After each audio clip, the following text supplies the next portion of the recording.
Hi friends, welcome to my channel. கீழே இருக்கிற bell பட்டனை அழுத்திடுங்க, அப்படியே அந்த சப்ஸ்கிரைப் பட்டனை அழுத்தி விட்டுருங்க. இன்றைக்கி நம்ம என்ன பார்க்க போகிறோன்னா, வீட்டில் இருக்கிற எல்பிஜி கேஸ் சிலிண்டர் வீட்டில் தீர்ந்து போயிடுச்சு. நம்ம வேறு சிலிண்டர் ஃபுல் மாட்டினோன்னா அது எப்படி மாட்ட போகிறோம், அதை பற்றி ஃபுல் வீடியோ இதில் இருக்குது. எல்லோரும் பாருங்கள், பார்த்துட்டு சப்ஸ்கிரைப் பண்ணுங்கள். இப்போ எம்டி கேஸை எடுத்துகிட்டு இப்போ ஃபுல்லாக மாற்ற போகிறோம்.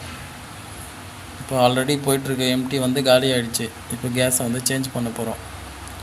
அதை பற்றி ஃபுல்லாக எப்படி நீங்களே தனியாக மாட்டுற மாதிரி இந்த வீடியோ பார்த்தா நீங்களே தனியாக மாட்டலாம்.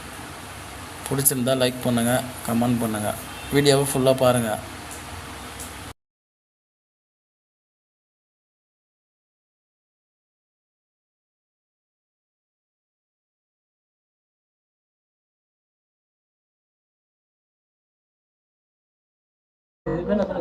இது பேர் ரெகுலேட்டர், கேஸ் ரெகுலேட்டர். ஆஃப்ல இருக்கணும், அது செக் பண்ணணும் லீக் ஆகுதான்னு பார்க்கணும் முதல்ல. அதுக்கப்புறம் இப்படி எடுத்து இது இருக்குல்ல ரெகுலேட்டரு, இப்படி ப்ரெஸ் பண்ணி அப்படி பண்ணணும்.